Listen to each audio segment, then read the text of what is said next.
Hey, and welcome back to another video from my Vintage Tech Showcase playlist, the playlist of videos where I showcase older electronic devices in a form of retro style review. And what we have here today is the legendary Nokia N91 from 2005. Now, there's a lot of history with the N91. This phone is one of Nokia's greatest achievements and is also one of the first N-Series phones. It was a trio of phones actually. The first N-Series phones, which were announced on April 27th of 2005. So the N91, which was the more feature-focused, business-focused media playback version of the N-Series. So it was the most expensive as well. So it was mostly based on media playback, business, and internal features.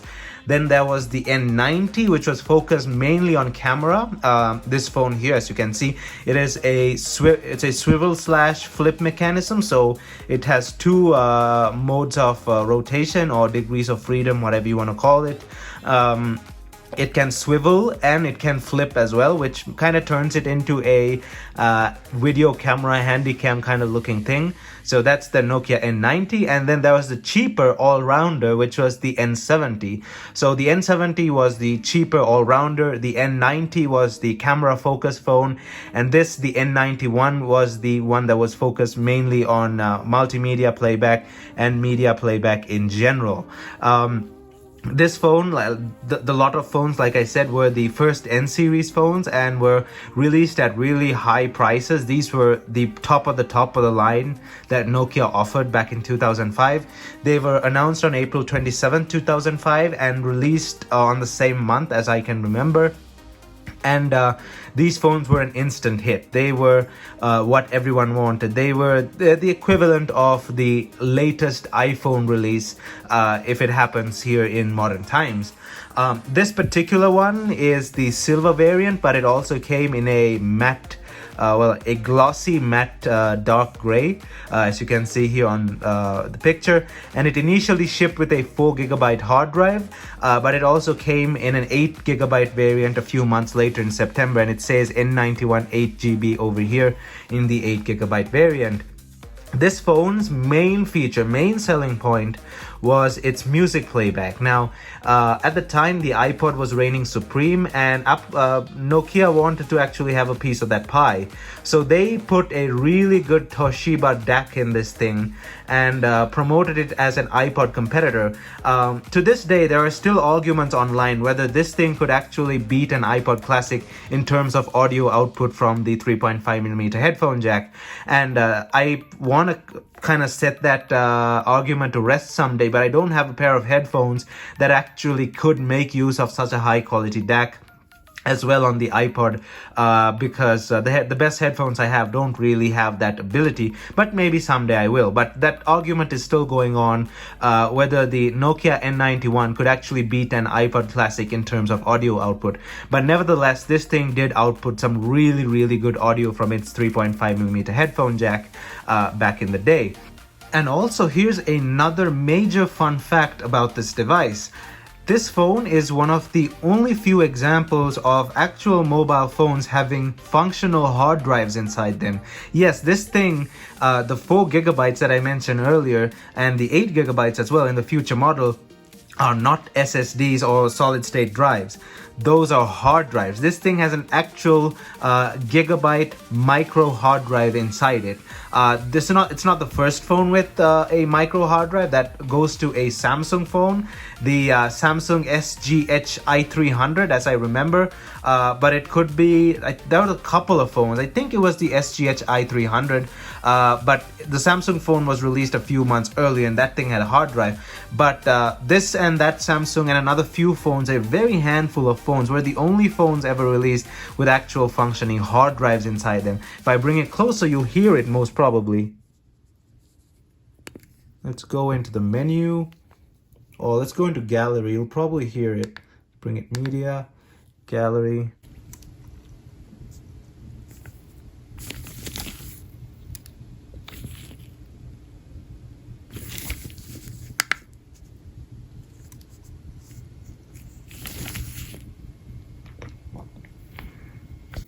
I hope you can hear it. Not getting that unless I bring it really close to my ear, but the microphone on this phone is right next to the camera. But this thing does have a actual micro hard drive inside it, manufactured by Gigabyte. And apart from its great music playback and stuff, as you can see, it is a ultra premium phone built of stainless steel, and even the plastic on this thing is really high quality plastic, and we'll be going over the design and build in a few minutes, but just take some time to appreciate this phone and what it looks like. It looks amazing. It is a solidly built tank of a phone. The slider mechanism also feels amazing. It overall is just the premium of the premium that Nokia had to offer, and probably the overall premium phone of 2005. And it was only succeeded by other Nokia N-Series phones in 2006 and late 2005 as well. So in this video, we'll be taking a closer look at this thing and going over my usual points, which are the design, build quality, display, etc, etc. And if you wonder how much one of these phones are in used condition, even ones in crappy condition go for in excess of $200. Refurbished ones could go for about $250, but I do not want a crappy refurb, so I found this thing on OfferUp. And it is not a refurb, it is a used unit, and I bought it from the previous owner, the single owner who bought it in 2005, and he confirmed it, and I got it for a mere $57. Here's the original listing. So $57 is an absolute steal for this phone. This thing, if it's in this condition and it's not refurbished, and it comes with its dock and the other stuff that I got this thing with, oh, it could easily top about $400 easily. So I got this for $57 with its dock and the fat barrel charger to slim barrel charger converter and the fat barrel charger as well. So all that in all, probably about $450. So I got it for $57. So that's a really good steal. But nevertheless, it is what it is, and I will be going into all the details of this phone. But as always, before jumping right in, don't forget to smash that like button down below, as it helps this video get on YouTube's algorithm. And also don't forget to hit that subscribe button down below and ring that bell notification button to get notified whenever I upload a new video. I'm on Instagram, Discord, and Twitter, and you can follow me on those using the links down in the description below. And now let's jump into this video, starting off with design and build quality, and then go on to the display, the software features, the camera, and everything else from there. So I mentioned earlier that this phone came with some other stuff as well, and here is the original dock that this phone shipped with, and this is a tank of a dock. It's made out of a very thick aluminum. Let me bring it closer. As you can see, it's made of a very solid, thick block of aluminum. The bottom is plastic and rubber. It hasn't been used that much, as you can see here. It's not dirty and stuff. So what you do is the connector lines up well. So you do that, and kind of sits in like that. So that is what it's made to be. That's what it's made for, just charging the phone. That's all it can do. You can't really play music and stuff from it, so it just charges the phone. So kind of sits there, and it looks really sleek and nice on its dock. Really professional, really sleek looking, with the identical colors on the dock as well. So that is the dock. This is the barrel charger converter that I spoke of. Now this phone uses the slimmer barrel charger, as you can see there. Put it in like that, but it shipped, I think this is the original charger. It could be some other charger that he bought separately. I don't understand why they'll actually ship two different types on the, like, ship a thicker barrel charger and then the slimmer for the phone. But what this cable is it's a charger converter. As you can see, it converts the slim barrel charger to the thick barrel charger, or vice versa, depending on which way you want to use it. So quite an interesting accessory that I never knew even existed.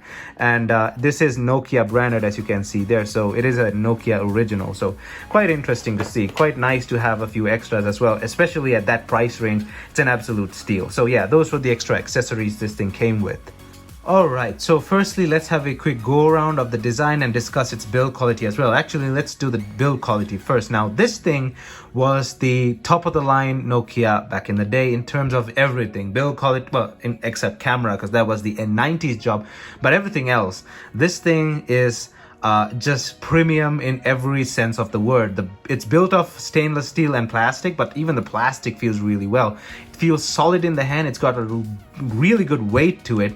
I forgot how much this thing weighs. I'll put it over here with its original battery. The total weight of this phone feels really solid. It's built really well, and you can say that it's built like a modern iPhone or a modern Samsung Galaxy upper end Galaxy series S20, S21, but that'll be a bad comparison because this thing has its own personality to it. It's not a modern slab style phone.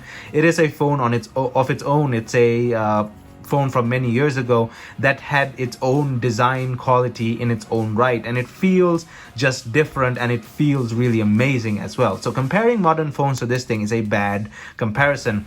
It feels just so solid in the hand, the weight, everything. It's built of stainless steel, like I said, and it also came in two separate colors. This is the silver, the more flashy one, and here's the more glossy, matte-ish dark gray, which is also a really nice color. I may get this color someday. And like I said, they're really expensive, so that's going to take a while. And overall, yeah, everything just feels solid, including the sliding mechanism. Let me bring it closer, and you can hear it.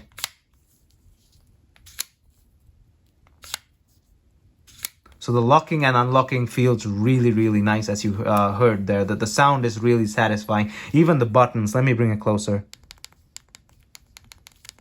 Really tactile, really nice feedback from the buttons. So easily the best built phone of 2005 and probably well into 2006. It was only beat by the following N-Series phones. So let's have a quick go around of this thing. So up here it says N91, as you can see there. So it says Nokia N91. Let me bring the camera a bit up there. So on the 8GB variant, it says N91 8GB.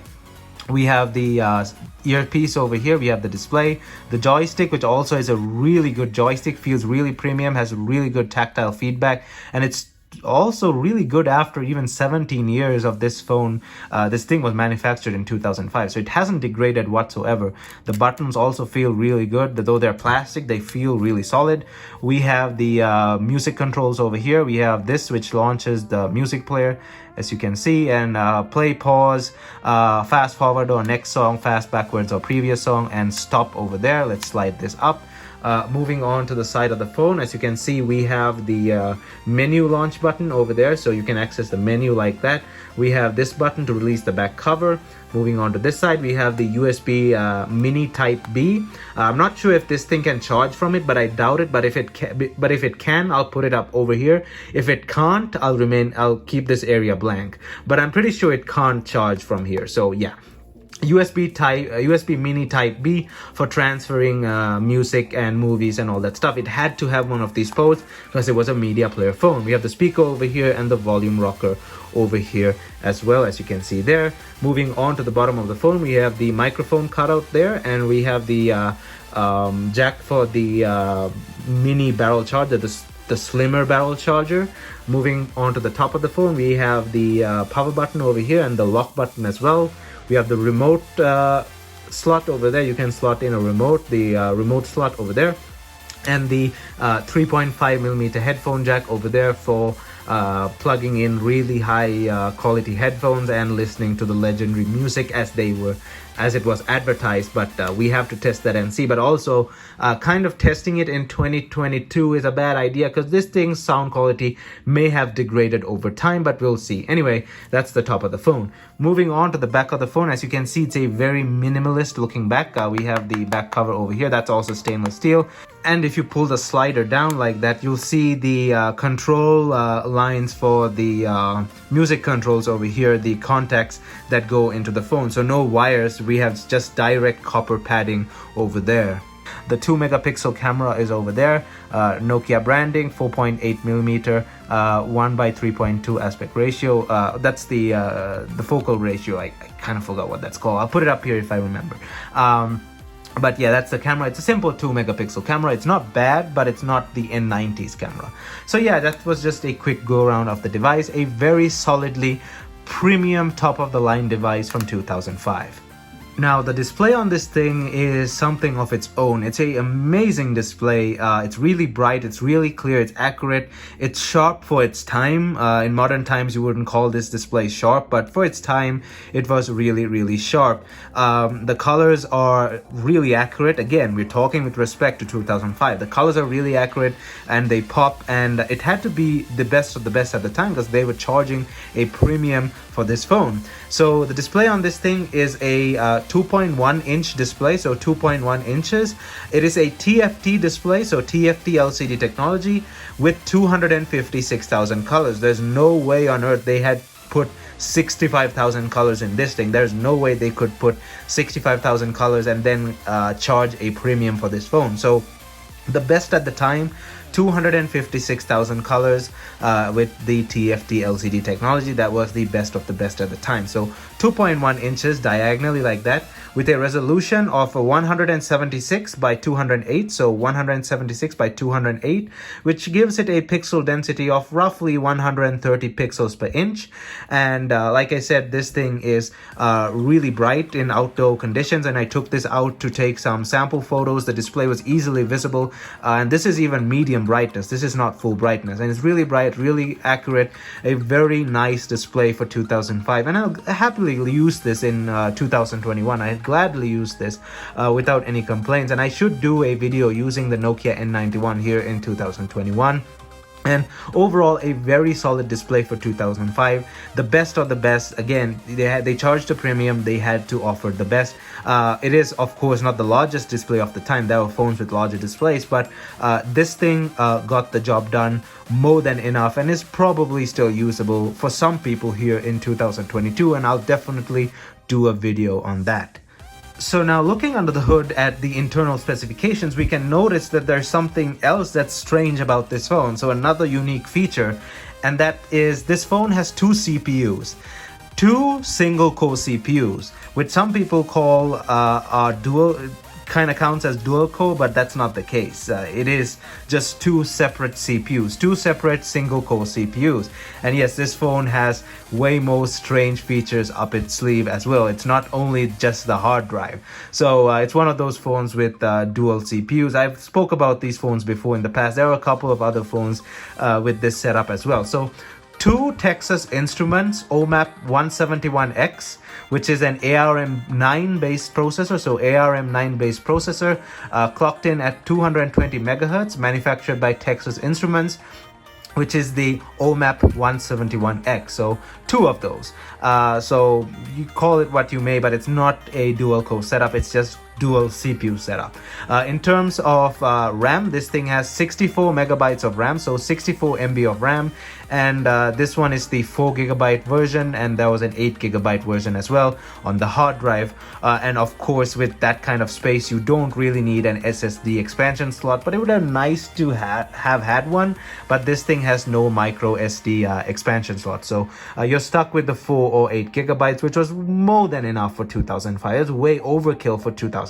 4 gigabytes is about 3,000 songs, and 8 gigabytes is 6,000 songs, with I think a medium bit rate and length as well, with an average of 3 minutes. So this phone was overkill in terms of storage for its time. Another thing I want to point out is that the 16 megabytes that I mentioned earlier, probably about a bit more than 16, maybe a lot more as well, to account for the OS storage. I could not find any information on the actual flash storage on this phone. It's probably a bit more than 16 to account for the OS as well, but definitely the OS is not stored on the hard drive. The OS is stored on the internal flash memory. It's just 16 megabytes is available for the user, about a bit more than 16 megabytes, about 16.5. That's just available to the user, but there is a flash memory storage module on this phone to store the OS, because the hard drive only activates when you're in the gallery, the music player, and anything stored on the hard drive, when you go to access it, is only when the hard drive starts spinning up. Other times the hard drive has just stopped to save power. So the OS is definitely not stored on the hard drive, and I think this phone can work without the hard drive as well. I've seen some videos online of phones with seized hard drives, but the phone still boots into the menu. You just can't go to the gallery unless you stored photos and music and stuff on the internal memory. But it's just 16 megabytes. That's not much, but either way, it's nice to know that. So So those were the internal specifications. Quite interesting to know this thing has dual CPU as well. Alright, so now just a quick segment to discuss the differences between the 8GB model and the 4GB model, and there was a special Chinese variant of this phone as well for the Chinese market. We'll discuss that at the end. So the 8GB model had a few differences from the 4GB, just not the storage only. So of course it had 8GB, and it was also known as the N91-2. The 4GB version was the N91-1. The 8GB also had A2DP for Bluetooth stereo audio. It had an improved gallery, which replaced the 4GB old gallery. It had a sound recorder. It had UPnP, H.264 for QCIF 176 by 144p. It had general hard disk stabilization improvements, hard disk tools such as scan disk and defragmentation, which the 4GB didn't have either. It had WMA DRM support. The 4GB version did get this as well via a software update later, so it's not something exclusive to the 8GB. Of course, it came in a black color as well. The 8GB came in a distinct black color, just not the gray color as well. And the web browser was improved as well as the WLAN or the Wi-Fi.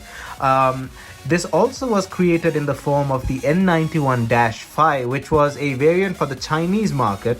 But the other variants were also launched in China, but this was specially made in China. This model was made especially in China for the Chinese market. It was an N91 4GB variant, so just a 4GB variant, but it didn't have Wi-Fi and it didn't have 3G either. So it was no Wi-Fi and only on the 2G network, and it sold for 50 euros less than the standard N91. So that's the N91-5. Don't know why they didn't call it the N91-3, but it is what it is. So those are just the variants of the N91.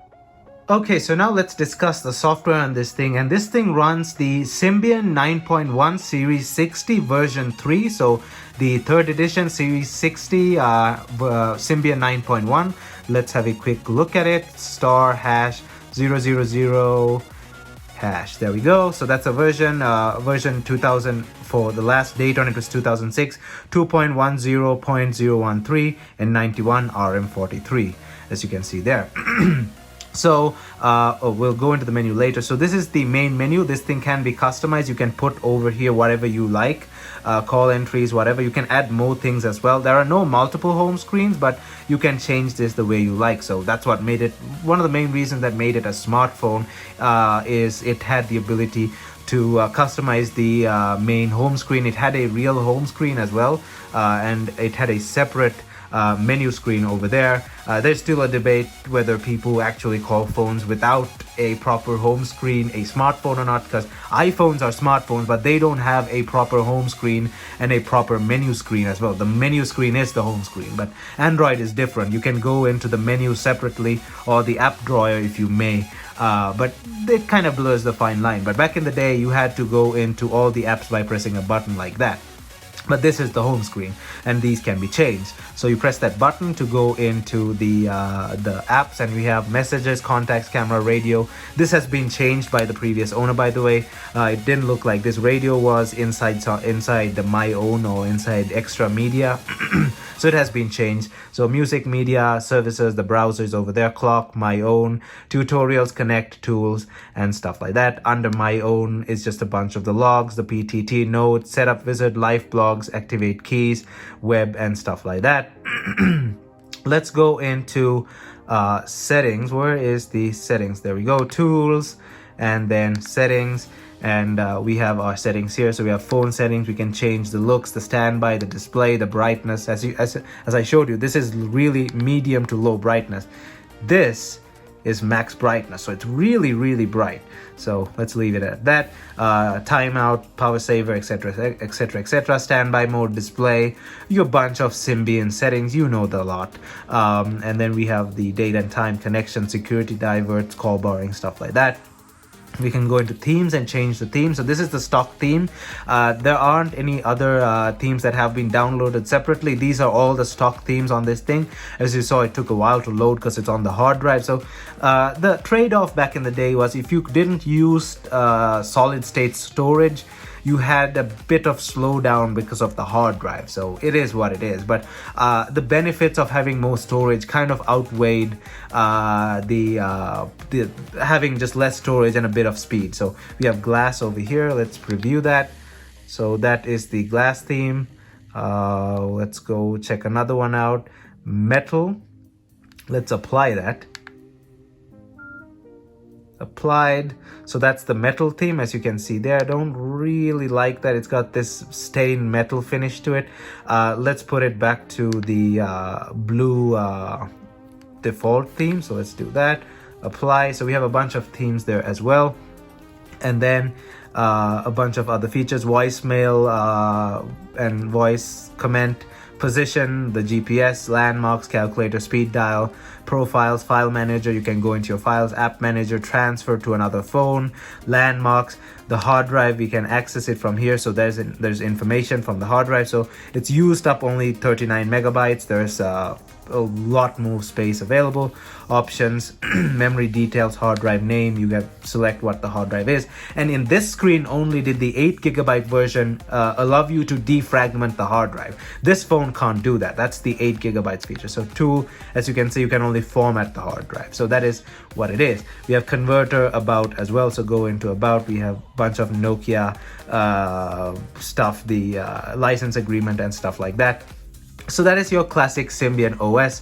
And oh, we forgot to do that. So I think I already did that. Quickly jump to the music menu. So these controls are really handy when you're listening to music on the go. And this phone actually was advertised as a music phone. So these controls actually help really well because you don't have a touchscreen, and this joystick is just amazing. So yeah, navigating this phone and navigating the Symbian interface was a breeze with this phone, especially with one hand, as you can see like that. So big thumbs up to the interface. It's a really nice Symbian interface, your classic Symbian interface, and with all these extra buttons and stuff, navigating this interface feels so smooth and so premium. It feels up to par to what you paid for this phone, most definitely. Okay, so I tried to do a browser demo here, but it is not working properly. The settings to get it working sometimes happen automatically, but sometimes it just kind of freaks out.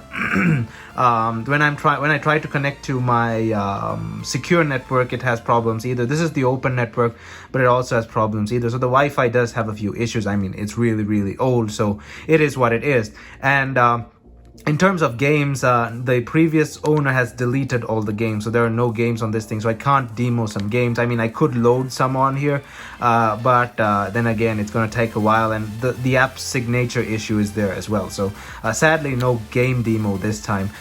But we can still play some Nokia tones. So let's go into the menu, make sure the speaker is at max. And by the way, this thing was advertised to play really good music out of its 3.5mm headphone jack, not the speaker. The speaker is not a stereo speaker or anything like that. It's a mono speaker, so don't expect too much from it. However, it still does a very decent job. It's clear, it's precise, it's nothing out of the ordinary, but it gets the job done, and it's also decently loud. So let's go to general, personalize, ringtones, Nokia tone.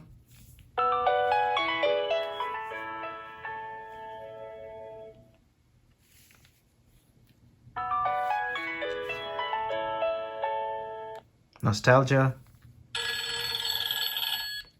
nuance,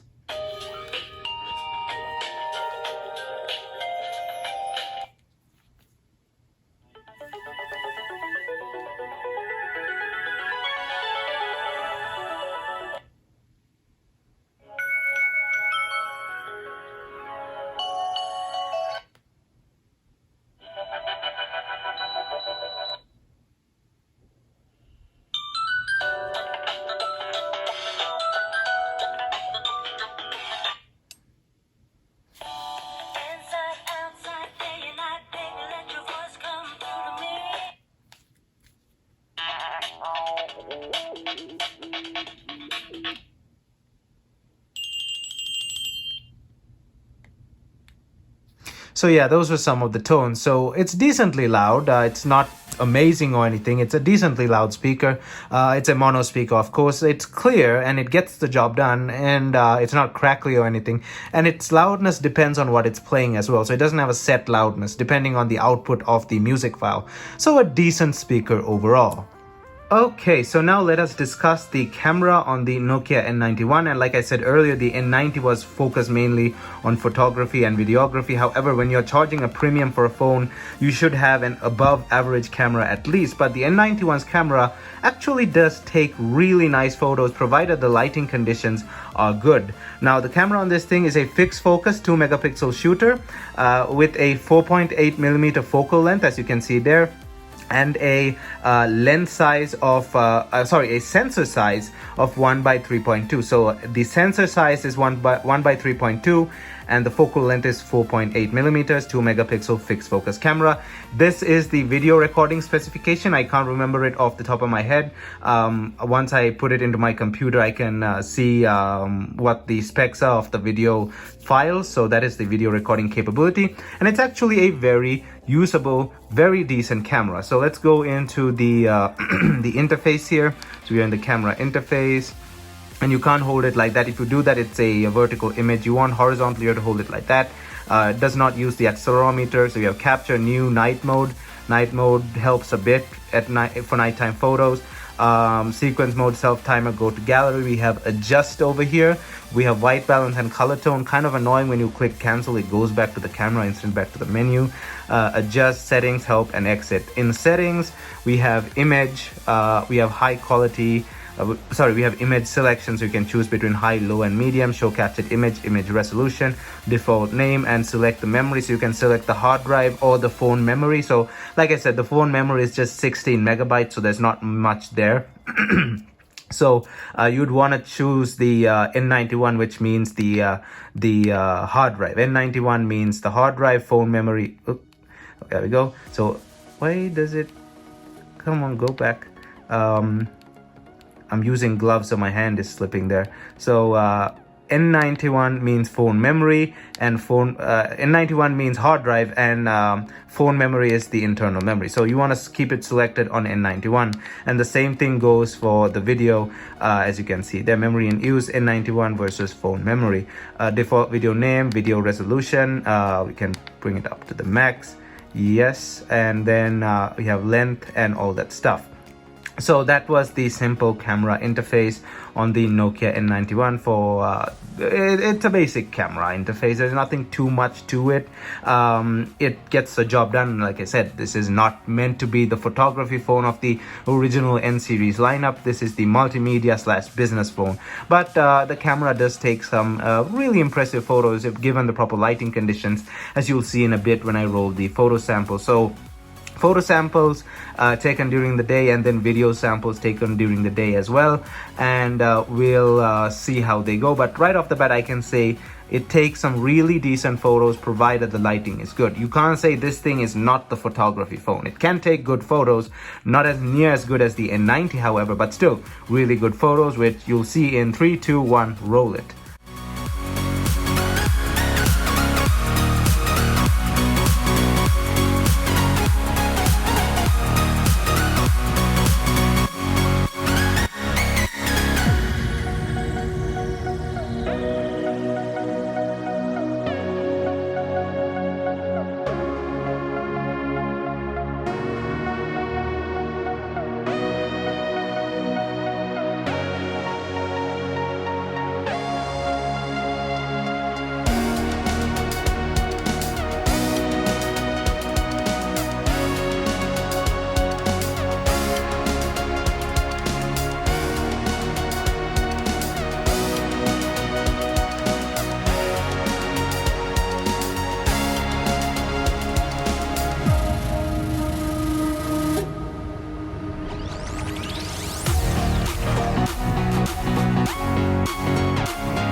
Okay, so as you saw with those camera samples, this thing can actually take some really nice photos.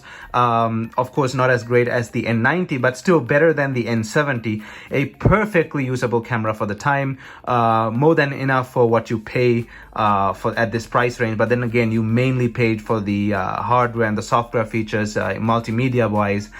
So really no big complaint there, but it does take some really good images. They're sharp, they're accurate, and the colors are good as well, and the exposure settings and stuff are really nice. So yeah, a pretty decent camera overall. So for extra features, I guess, internal extra features, this thing, the real question is, what doesn't it have? It had all the best features at the time. It has Bluetooth, Wi-Fi. It doesn't have GPS. Obviously, not all phones at the time had GPS. Those are very few, like a fraction of the phones in the market at the time had GPS, and it was still in its infancy, because these phones, they used the turn-by-turn navigation using the cell towers, using the transmitting towers for your particular network or career. So these didn't have GPS, but it wasn't a big deal at the time to have GPS. Only a fraction of a few phones had GPS, so that's no big deal. So it has Bluetooth as well. The 8GB version has A2DP. It has organizer, voice memo, and all the good stuff, and you could expand on that, of course, using apps from the Nokia store. So feature packed to the brim, including, of course, all the hardware features that I just mentioned. The real question is, what doesn't it have? Well, there's one thing that I wish it had, and that's a front camera. I wish it had a front camera, because there were phones at the time that had front cameras, even older phones, but that's kind of a bummer, especially when this thing was marketed as a multimedia and sort of a business phone as well. So it would have kind of been nice to have a front camera, but I don't know why they made the decision not to have one. But it is what it is. No big complaint there. It's just a minor detail. But overall, really feature-packed. Tons of hardware and software features. You can read about it online. It's just loaded with all the software features, and you can expand on it. Like I said, you can load apps and all that stuff, and all the customization and stuff that also counts as features. Physical volume buttons, USB type, mini type B, a really good speaker. This, of course, comes in handy really nicely. Comes in real handy. The quick volume, the quick music controls, and everything else on this phone. So big thumbs up for extra features. So now let's move on to the battery section. So here we are in the battery bay, and as you can see, this is what it looks like on the inside. And yes, this is one of those phones that can work without a SIM card. I have not put a SIM card in it, which is kind of nice, because finding SIM cards for some phones especially at this age, is really annoying, because they even though they're on the same network, sometimes they reject the SIM cards, even though the SIM card was from their own time. For example, this thing, the 3650, I've lost the SIM card that worked with this thing, and now I'm trying to get this thing to turn on, but it's rejecting all the AT&T SIM cards that I have. So it's kind of nice to know that it works without the SIM card. So this is the battery bay. Let me bring it closer. Made in Finland, Nokia Corporation, RM43, Nokia N91-1. Remember, the 8GB version was the -2, and the Chinese only one was the -5. I don't know why they skipped the -3, but whatever. So the battery on this thing is the jolly old BL5C, which is quite a tiny battery compared to the size of this phone. As you can see, tiny battery compared to the size of this phone. However, even with the hard drive, this thing had a really good battery life, because a hard drive uses a lot of power. Hard drives take, I'd say, about 50-60%, well, even more than that. I'm not really sure how much more power a tiny hard drive will take over a solid state storage, but it's easily over 50% more power than solid state storage. But even with that, with the hard drive and such a tiny battery compared to its size, this thing actually had some good battery life on it. So the BL5C, as you can see, is a 1020 milliamp hour battery. And with this battery, it got about 200 hours of standby on 2G, and about 170 hours of standby on 3G, and a talk time of about 4.5 hours on 2G, and about 3.5 hours on 3G. So compared to other Nokia phones, it isn't as great. There were Nokia phones at the time that could do standby time of 600 hours and talk time of in excess of 8 hours. So this thing, 4.5 hours and 3.5 hours doesn't seem too great. But remember, this is a multimedia phone. This phone is meant to play music, video, all that stuff, and it has a hard drive inside it. So with all that, that is actually a really good battery life. You have to take in perspective what is draining the battery. There is a full-scale hard drive in there and everything else, the bright display and all the other features this phone has. So with all of that inside it, that battery performance is actually really good for the time. It's a big thumbs up in terms of battery performance. No one really complained about the battery performance at the time. And since I got this, I have charged it only twice, and it holds really well. The battery life on this thing holds really well, and I've been using it as well. I was playing around with this phone because who wouldn't? It's such a nice phone. There's the Nokia startup again. So yeah, that was the Nokia N91 from 2005, one of Nokia's most legendary phones. Nokia, whenever you think of Nokia, this is one of the phones that comes to mind. One of the greatest designs ever in mobile phone history, a highly sought after collector's item, and it's getting rarer and rarer to find one that has not been refurbished and turned into a sticky mess, because the replacement bodies that they put on those refurbished phones start to stick after some time, and they have this really strong rubber smell. I've done a complete video on how to identify a refurbished from a used. It's on my channel, and I'll put it up here as well. So that's how you recognize a refurb from a used. But I was really lucky to find one in this good condition that is not a refurb. So yeah, a really nice phone, easily one of my favorite phones ever designed. There's just nothing to hate about this phone. It's just a amazing phone overall, solidly done by Nokia back in 2005. Sad to say it's not the same now, because Nokia has made some really stupid mistakes with their phones. Their phones are, I'd say they're good, but they're boring. Modern Nokia phones, they're just phones. They're no longer the Nokia we once know, and that goes the same for all the other phones as well. If you look at modern phones, you'll be like, yeah, they have good features and stuff, but they all have the same personality. They're just the same. Each of, like, older phones, as you can see, each of them have their own. This is a 80, why do I keep forgetting? 8550 or something. I forgot. I'll put it up here. I keep forgetting what this phone is called. 8950. There we go. Nokia 8950. So each of these phones, they have their own personality. It's something that modern phones don't have, which is kind of sad, but it is what it is. Anyway, as usual, thanks for watching, and I hope you enjoyed this video. And if you honestly did, don't forget to leave a big thumbs up down below on the like button, and also hit that subscribe button if you already haven't, and then ring that bell notification button to get notified whenever I upload a new video. I'm on Instagram, Discord, and Twitter, and you can follow me on those using the links down in the description below. Thumbs up, and I'll see you guys in my next video.